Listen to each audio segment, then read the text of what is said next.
हमने स्टार्ट से जब टेस्टिंग का लेक्चर स्टार्ट किया था तब से हम बात कर रहे हैं कि टेस्ट केसेस होते हैं, test cases execute, test cases बनाए जाते हैं, पहले लिखे जाते हैं, देन टेस्ट केसेस एग्जीक्यूट किए जाते हैं, देन एक्सपेक्टेड रिजल्ट्स को मैच किया जाता है एक्चुअल रिजल्ट से, और फिर जब एक्चुअल रिजल्ट्स मैच नहीं होते तो हम उस एरर्स को फाइंड आउट करते हैं, उनको करेक्ट करते हैं। तो ये जो टेस्ट केसेस होते हैं वो क्या होते हैं, अभी हम देखेंगे इस पोर्शन में। Test case contains a sequence of steps describing action to be performed. Test data to be used and expected response for each action performed.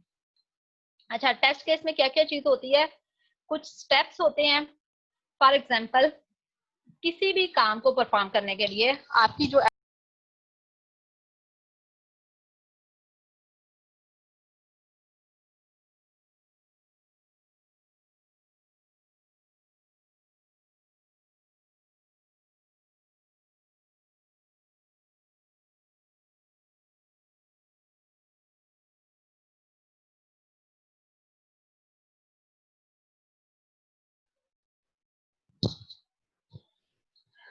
हम एक काम आपने परफॉर्म करना है कि कौन से स्टेप, जैसे लॉग इन करना है, लॉग इन करने के लिए हमें किसी भी वेबसाइट पे ऑथेंटिकेशन हम कह रहे हैं यूजिंग यूजर नेम पासवर्ड होनी चाहिए।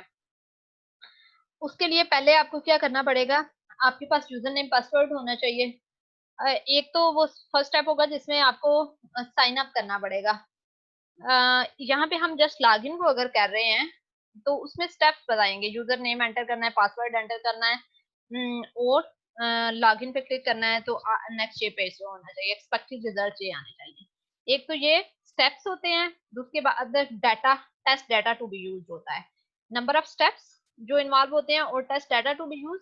यहाँ पे हम बात अगर टेस्ट डाटा की करते हैं, जैसे यूजर नेम और पासवर्ड की बात है, इसमें करेक्ट यूजर नेम ऐड करके, करेक्ट पासवर्ड ऐड करके, करेक्ट इनकरेक्ट यूजर नेम और करेक्ट पासवर्ड, इनकरेक्ट पासवर्ड और करेक्ट यूजर नेम, या एम्प्टी दोनों फील्ड को रख के, एक फील्ड को एम्प्टी एक फील्ड को करेक्ट वैल्यू देके इस तरह से टेस्ट किया जाता है। तो ये सारा डाटा जिसके थ्रू आपने टेस्ट करना होता है ये भी प्रोवाइड किया जाता है टेस्ट केस में। स्टेप्स बताए जाते हैं, ये स्टेप्स फॉलो करने हैं और ये टेस्ट डाटा देना है, इनपुट वैल्यू ये देनी है, और उस पे एक्सपेक्टेड आउटपुट, हर इनपुट वैल्यू पे टेस्ट डाटा पे हमारी रिजल्ट क्या आने चाहिए ये भी बताया जाता है। उसको हम कहते हैं एक्सपेक्टेड रिस्पॉन्सेज। अब अगर एक्सपेक्टेड रिजल्ट्स किसी इनपुट पे, जैसे हम यूजर नेम करेक्ट देते हैं, पासवर्ड खाली दे देते हैं और लॉगिन पे क्लिक करते हैं, लॉगिन हो जाता है, एक्सपेक्टेड रिजल्ट से वो नहीं होना चाहिए, और कोई मैसेज जो भी आपने डिस्प्ले करवाना है वो शो होना चाहिए, लेकिन वो हो जाता है, तो वो एक्चुअल रिजल्ट जो है उनको मैच नहीं किया एक्सपेक्टेड को, किसी क्या गलती थी उस रीजन फाइंड आउट करनी है और उसको रिजॉल्व करना है। एक टेस्ट केस में सीक्वेंस ऑफ स्टेप बताए जाते हैं, टेस्ट डाटा दिया जाता है और एक्सपेक्टेड रिस्पॉन्सेज हर टेस्ट डाटा पे क्या होंगे। Test cases are written based on the business, functional, technical requirement, use cases and technical design document. अच्छा, जो टेस्ट केसेस लिखे जाते हैं, मैंने स्टार्टिंग से हमेशा बात की कि जब हमारे पास रिक्वायरमेंट आ जाती है तो वो रिक्वायरमेंट टेस्टिंग टीम के पास भी चली जाती है।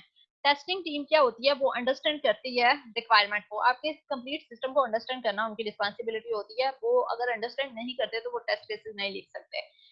बिजनेस और फंक्शनल टेक्निकल रिक्वायरमेंट आपको सिस्टम की पता होंगी, आपको पता होगा कि कस्टमर इसको कैसे एवेलुएट करेगा, तो आप देन उसके अकॉर्डिंग टेस्ट केसेस देख सकते हैं। यूज केसेस, डायग्राम्स, कोई बाकी डिजाइन डायग्राम जो भी आप टेक्निकल डायग्राम्स बनाते हो वो भी इसका यूज हो सकती हैं टेस्ट केस बनाने में। There can be one to one, इसको रीड करते हैं, शायद आपने पहले पढ़ा हो या नहीं पढ़ा हो, शायद पढ़ा होगा इसको, हाँ डेटाबेस के कोर्स में पढ़ा होगा। One to one, one to N, mean one to many भी पढ़ लेते हैं, वन टू एन भी पढ़ लेते हैं, N to one, many to one, many to many relationship. ये बल्कि हमने वो जो डायग्राम्स पढ़ी थी ईआर डायग्राम, उसमें भी हमने ये चीजें देखी थी रिलेशनशिप्स में, cardinality, relationship one to one, one to many, many to one और many to many, relationship between the requirement and test cases। अच्छा, इस बात का क्या मतलब है, there can be one to one और one to many और many to one और many to many relationship between the requirement and test cases। हर टेस्ट केस किसी रिक्वायरमेंट को टेस्ट कर रहा होता है। कोई भी टेस्ट केस ऐसा नहीं होता कि वो किसी भी रिक्वायरमेंट को टेस्ट ना कर रहा हो। आप रिक्वायरमेंट को टेस्ट कर रहा होता है। अब एक टेस्ट केस जैसे TC1 बनाया है, वो R1 को टेस्ट कर रहा है। तो ये आर TC1 R1 को टेस्ट कर रहा है, तो इसमें 1 to 1 का रिलेशनशिप एग्जिस्ट करता है। R1 जो है उसको टेस्ट करने के लिए TC1, TC2, TC3 ये लिखा गया है, 3 टेस्ट केसेस लिखे गए हैं। तो ये इसमें R1 को टेस्ट करने के लिए 3 टेस्ट केसेस लिखे हैं, इसमें 1 to many का रिलेशनशिप एग्जिस्ट करता है। R many to 1, R1, R2, R3 तीनों को TC1 अगर टेस्ट कर रहा है, वो तीनों रिक्वायरमेंट जो होती है टेस्ट केस 1 अगर पास हो जाता है, वो तीन रिक्वायरमेंट जो है वो टेस्ट हो गई हैं। तो ये मैनी टू वन का relationship. R many to many, R1 को T1, T2, T3 कर रहे हैं, R2 को T3, T1, T7 कर रहे हैं। इस तरह different many to many relationship exist कर सकते हैं। The level of details specified in test cases will vary depending on organization, projects, and also on the test case templates used or on the test management tool being used in the project. आप जो test cases में detail add करते हो वो very कर सकती है। इधर हम एक टेम्पलेट की बात करेंगे। एक तो होता है different organization different template use करती हैं। आप उस टेम्पलेट को जब आप जॉब करोगे, फॉर एग्जांपल आप कंपनी में जाते हो, आप एज ए टेस्टर जॉब कर रहे हो, तो आपको उस कंपनी ऑर्गेनाइजेशन का कोई टेम्पलेट हो सकता है। आप उस टेम्पलेट को फॉलो करते हुए टेस्ट स्टेप्स ऐड कर सारी डाटा ऐड कर सकते हो। या आपको जैसे फाइनल ईयर प्रोजेक्ट का एक टेम्पलेट दिया जाएगा, फाइनल ईयर प्रोजेक्ट में टेस्ट केस एक टेम्पलेट दिया जाएगा, आपने उसमें सारी चीजें फिल करनी होगी। आपने टेस्ट ऑब्जेक्टिव लिखना है, आपने एक्सपेक्टेड रिजल्ट लिखने हैं, आपने स्टेप्स लिखने हैं, क्या क्या चीजें ऐड करनी है, वो वेरी कर सकता है डिफरेंट ऑर्गेनाइजेशन का। और प्रोजेक्ट अगर कॉम्प्लेक्स होगा तो उस पर भी वेरी कर सकते हैं। Construction of test cases also helps in finding issues और gaps in the requirement technical design itself. अच्छा, जब रिक्वायरमेंट्स आपके पास आ जाती हैं, हम कहते हैं कि हम टेस्टिंग टीम को देते हैं, टेस्टिंग टीम अंडरस्टैंड कर लेती है, और जब रिक्वायरमेंट आपके पास आना स्टार्ट हो जाती हैं तो आप टेस्ट केसेस बनाने, जब आप टेस्ट केसेस बनाते हैं तो उस टाइम पे भी जैसे मैंने एक टेस्ट केस लिखा एक रिक्वायरमेंट को टेस्ट करने के लिए, और उसके एक्सपेक्टेड रिजल्ट्स कुछ लिखे कि यूजर को इस तरह से एक्सपेक्टेड रिजल्ट चाहिए। देन मैंने एक और टेस्ट केस किसी और रिक्वायरमेंट को वैलिडेट करने के लिए लिखा, और उसमें एक्सपेक्टेड रिजल्ट जो थे वो कंट्राडिक्ट कर रहे थे रिक्वायरमेंट 1 से। यूजर के एक्सपेक्टेड मींस दोनों रिक्वायरमेंट कंसिस्टेंट नहीं है, दोनों रिक्वायरमेंट कंट्राडिक्टरी हैं, दोनों रिक्वायरमेंट को एट ए टाइम इंप्लीमेंट नहीं किया जा सकता। तो यहाँ से हमें समझ आ गया कि ये कंट्राडिक्टरी रिक्वायरमेंट थी। जो बहुत से रिक्वायरमेंट के इश्यूज होते हैं, जो गैप्स होते हैं रिक्वायरमेंट में, वो भी इवन आप टेस्ट केसेस जब बनाते हैं तो आप को फाइंड आउट होना शुरू हो जाते हैं कि इन रिक्वायरमेंट में ये प्रॉब्लम एग्जिस्ट कर सकते हैं। As test case construction activity would make testers to different, uh, think through different possible positive and negative scenarios. अच्छा, इश्यूज और गैप्स कैसे रिक्वायरमेंट्स डिजाइन के पता चल जाते हैं, क्योंकि टेस्ट केस कंस्ट्रक्शन एक्टिविटी जो होती है, टेस्ट केस जब बनाया जाता है तो टेस्टर जो होते हैं वो डिफरेंट पॉजिटिव मींस जो सिनेरियोज डिफरेंट सिनेरियोज को सोचते हैं कि इस सिनेरियो से गो थ्रू होने से क्या हो सकता है, इससे क्या हो सकता है, तो वो उनको चीजें क्लियर होती हैं, और जब क्लियर होती हैं चीजें, बहुत से गैप रियलाइज हो जाते हैं कि ये चीजें इस तरह से इम्प्लीमेंट होना पॉसिबल नहीं है। It is test cases against which tester will verify the application is working as expected. Test cases जो लिखे जाते हैं उनके अगेंस्ट टेस्टर जो होता है वो वेरीफाई करता है। जैसे टेस्ट केसेस क्या होते हैं, जिसमें हमने नंबर ऑफ स्टेप्स लिखे होंगे, टेस्ट डाटा दिया होगा और एक्सपेक्टेड रिजल्ट दिए होंगे। इसके अगेंस्ट चेक किया जाएगा क्या ये सारे ठीक आ रहे हैं या नहीं आ रहे। Number of test cases be created depends upon the size, complexity and type of testing being perform. अच्छा, कितने टेस्ट केस लिखे जाएंगे ये मैं नहीं कह सकती कि हर एप्लीकेशन के लिए 100 टेस्ट केसेस लिखे जाएंगे। जैसे जब हमने टेस्ट कवरेज की बात की थी, आपको याद होगा कि टेस्ट कवरेज का क्या मतलब था, हमने पूरे टोटल सिस्टम को कवरेज देनी होती है। हमने मेक श्योर करना होता है कि जो पूरा सिस्टम है वो हमारा टेस्ट हो चुका है, हम हर कॉर्नर हर स्टेटमेंट में से गुजर चुके हैं, हर गो थ्रू एक्चुअल रिजल्ट जो हमारा है सारी एक दफा रन करके हमने देख लिया। तो ये डिपेंड करता है साइज पे, प्रोजेक्ट की कॉम्प्लेक्सिटी पे, और जिस टाइप की टेस्टिंग परफॉर्म की जा रही है।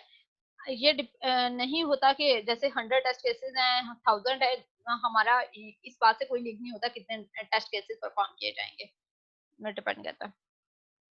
Test case examples, test case for ATM, ATM के लिए इसलिए कि आपने एटीएम, आप में से सब लोगों ने यूज किया होगा, आपको आइडिया होगा कि एटीएम की वर्किंग कैसे होती है।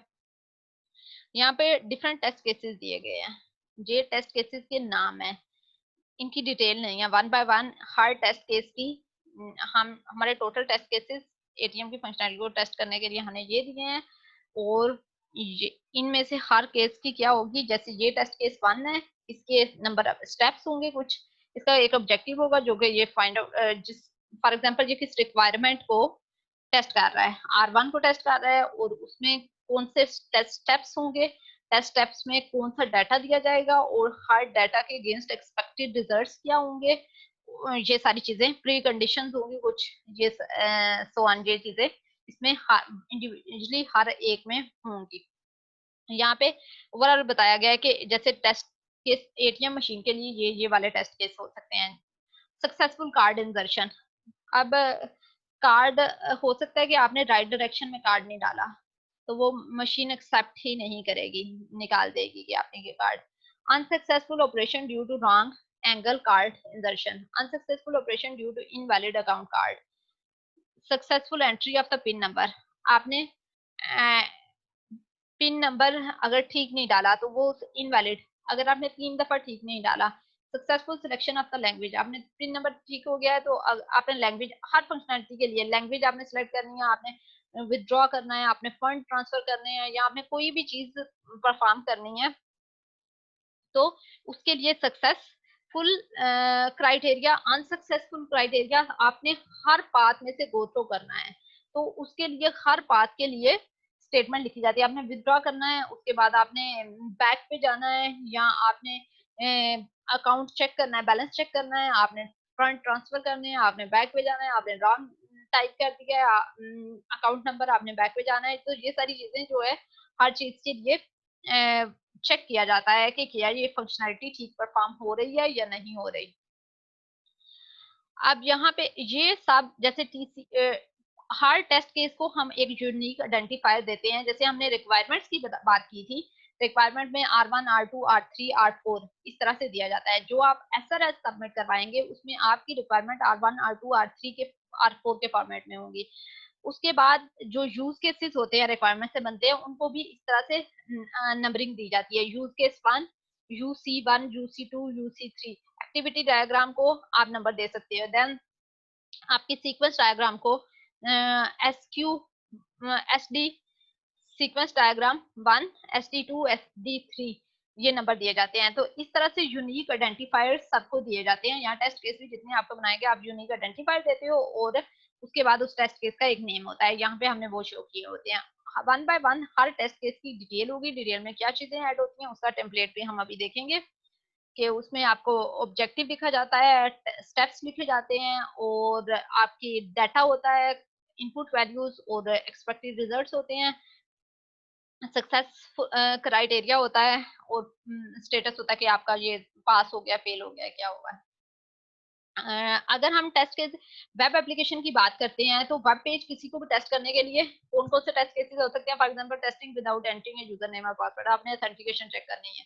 हम सिर्फ ऑथेंटिकेशन की अगर बात करते हैं, तो आपका एक टेस्ट केस हो सकता है जो without user name password, with only user name with only password, user name with wrong password, password with wrong user name, right user name and wrong password, cancel after entering user name password.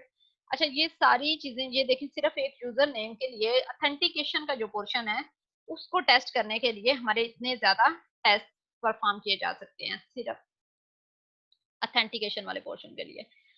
कुछ terminologies हैं, terminology क्या है, test script लिखा हुआ है, और test suits. आप word use करेंगे, नेक्स्ट आप मूव करते हैं किसी जॉब पे या इवन इंटरव्यू में या किसी जगह पे आपका फाइनल ईयर प्रोजेक्ट होगा, उसमें टेस्ट सूट या टेस्ट लोग को सुनते हुए देखेंगे कि आप लोग बोल रहे होते हैं टेस्ट सूट, टेस्ट स्क्रिप्ट। तो वो ये क्या होता है, टेस्ट स्क्रिप्ट क्या होता है, documentary test case are refer to as test script. आपने टेस्ट केसेस अपनी रिक्वायरमेंट को टेस्ट करने के लिए टेस्ट केसेस लिख लिए हैं। टेस्ट केसेस जो लिखे हैं उसमें क्या क्या चीजें होंगी, स्टेप्स, डाटा और एक्सपेक्टेड रिजल्ट्स आपने ये मेंशन कर दिए हैं। वो उनको कहा जाता है टेस्ट स्क्रिप्ट। अपनी एप्लीकेशन को टेस्ट करने के लिए आपने टेस्ट केसेस लिख दिए हैं अपनी रिक्वायरमेंट को, उसको कहते हैं टेस्ट स्क्रिप्ट। स्क्रिप्ट वैसे भी वो होता है ना, रिटर्न आपको आपने राइट कर दिया होता है तो आप उससे गो थ्रू। अब जब आपने टेस्ट केसेस राइट कर दिए हैं तो वन बाय वन स्टेप उन स्टेप्स को परफॉर्म करते जाते हैं test script. Related test cases or test scripts are collectively referred to as test suite। जब कंबाइनली, हाँ जैसे ये है, ये एक टेस्ट सूट है जो कि कंबाइन सारे टेस्ट केसेस को कंबाइनली, जो रिलेटेड टेस्ट केस है उनको हम टेस्ट सूट कहते हैं, टेस्ट स्क्रिप्ट और test suite. Writing better test cases. अच्छे टेस्ट केसेस कैसे लिखे जा सकते हैं? Requirement ID being covered in the test case. आपको रिक्वायरमेंट आईडी मेंशन करना चाहिए जरूरी। जैसे आपने अगर TC1 एक टेस्ट केस लिखा है, ये टेस्ट केस किस रिक्वायरमेंट को टेस्ट कर रहा है, R1 को टेस्ट कर रहा है, तो आपको ये मेंशन करना चाहिए कि कौन सा टेस्ट केस किस रिक्वायरमेंट को टेस्ट करने के लिए। जो ऐसे रैंडमली टेस्ट केसेस नहीं लिख देने, कोई पता ही नहीं किस रिक्वायरमेंट को वेरीफाई कर रहा है। Test conditions test conditions and expected results being exercised in the test cases. Test case के अंदर कंडीशंस और जो रिजल्ट्स आने हैं वो मेंशन होने चाहिए। Initial setup required for the executing a test script, this could be environment or data or configuration setup to be done before running the test case। Running test case को run करने के लिए आपको कौन कौन सी चीजें चाहिए? एक प्री रिक्विजिट्स भी हो सकते हैं, जैसे लॉगिन करने के लिए मुझे पहले साइन अप तो होना चाहिए डेटाबेस में। अगर आप और फॉर एग्जांपल अगर आपके लिए कुछ रिक्वायरमेंट्स हैं, बाकी हार्डवेयर सॉफ्टवेयर जो भी एनवायरनमेंट की रिक्वायरमेंट है वो भी। Post execution activities, for example delete the application user web ad. आपने टेस्टिंग परफॉर्म की, आपने कुछ टेस्ट परफॉर्म किए, तो उसके बाद आपकी उसमें डाटा सेव हो जाता है, आपको वो चीजें डिलीट कर देनी है। जैसे टेस्टिंग करने के बाद आपने उसमें कुछ यूजर नेम पासवर्ड सेव कर दिए और आपने उसको लॉगिन करके देखा तो जो आपके डाटाबेस में चीजें सेव हो गई हैं आप उनको डिलीट कर दें यूजर को देने से पहले। प्रायोरिटी, कुछ प्रायोरिटी टेस्ट केसेस की high medium low priority assign की जाती है। ये प्रायोरिटी कैसे असाइन की जाती है? जैसे रिक्वायरमेंट्स होती हैं, रिक्वायरमेंट्स की भी प्रायोरिटी होती है। कुछ हाई प्रायोरिटी की रिक्वायरमेंट होती हैं, जैसे कुछ चीजें जो होती हैं उसके बगैर यूजर जो है वो एप्लीकेशन को एक्सेप्ट ही नहीं करेगा, सिस्टम एक्सेप्ट नहीं करेगा। कुछ यूजर की रिक्वायरमेंट बहुत कंपल्सरी होती है, जिनको हर सूरत में ही इंप्लीमेंट करना होता है, वो हाई प्रायोरिटी की रिक्वायरमेंट होती है। कुछ लो प्रायोरिटी की होती है, मीडियम की होती है। तो उनके अकॉर्डिंग जो हाई प्रायोरिटी की रिक्वायरमेंट को अगर कोई टेस्ट केस टेस्ट कर रहा है तो वो टेस्ट केस हाई प्रायोरिटी को होगा, उसको हाई प्रायोरिटी असाइन की जाएगी उस टेस्ट केस को, और उसे सबसे पहले एग्जीक्यूट करवाया जाएगा। complexity of test case, it will help to identify and filter the test cases based on the complexity। This would help in assigning test cases to tester before test execution। अच्छा, complexity mention की जाती है, high medium low है, इस sense में भी हो सकता है। तो देन आप जब टेस्टर्स को देते हो तो वो उसके अकॉर्डिंग असाइन कर सकते हो न्यू आने वाले किसी बंदे को आपने कौन सा टेस्ट केस देना है। Approximate time required for the execution of test, आप ये भी मेंशन कर सकते हो कि इनके लिए फॉर एग्जांपल इस टेस्ट केस को परफॉर्म करने के लिए 3 मिनट्स लगेंगे, आप ये भी मेंशन कर सकते हो टेस्ट केस में। Test steps, this contain instruction on what action to be performed and what test data used. Test step कौन से होते हैं? ये कंपल्सरी है मेंशन करना होते हैं। टेस्ट स्टेप्स लिखे जाते हैं जिसमें स्टेप बाय 1 2 3 4 5 स्टेप्स लिखे जाते हैं और डाटा बताया जाता है कौन सा यूज करना है हर स्टेप में। Writing better test cases, expected results लिखे जाते हैं।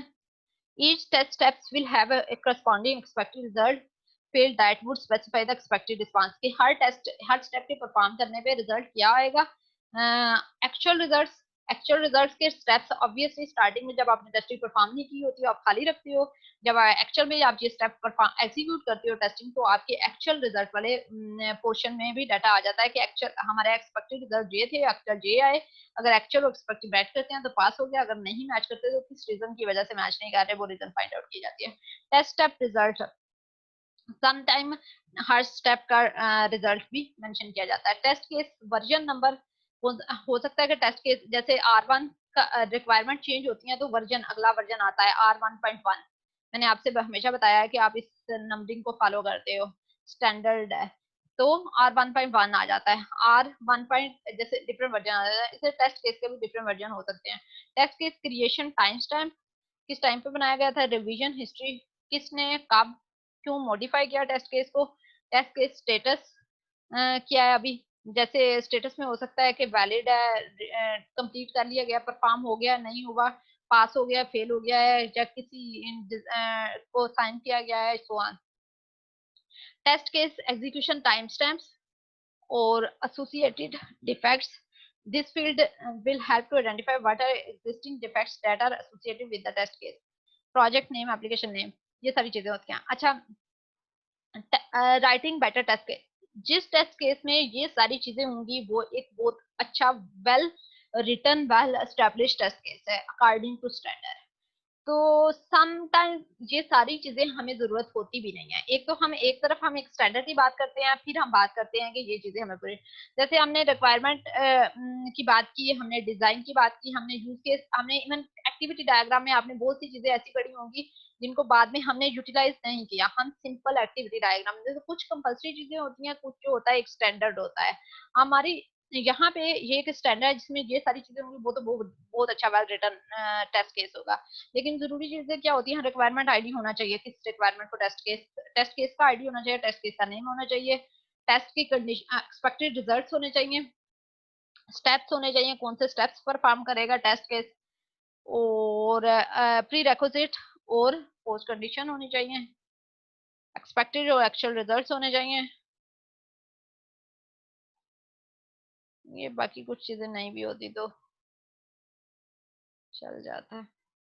How to write test cases, कैसे लिखे जाते हैं, सबसे पहले आपके पास रिक्वायरमेंट्स आती हैं, रिक्वायरमेंट्स को अंडरस्टैंड आप करते हैं और आप टेस्ट केस लिखते हैं रिक्वायरमेंट को वैलिडेट करने के लिए। यूज केसेस आपके पास हो सकते हैं, यूज केसेस को देख सकते हैं, डिजाइन डॉक्यूमेंट को देख सकते हैं। Understanding requirements, first understand business requirement, get the big picture of what is being achieved from business perspective. Read and understand how business requirements are explored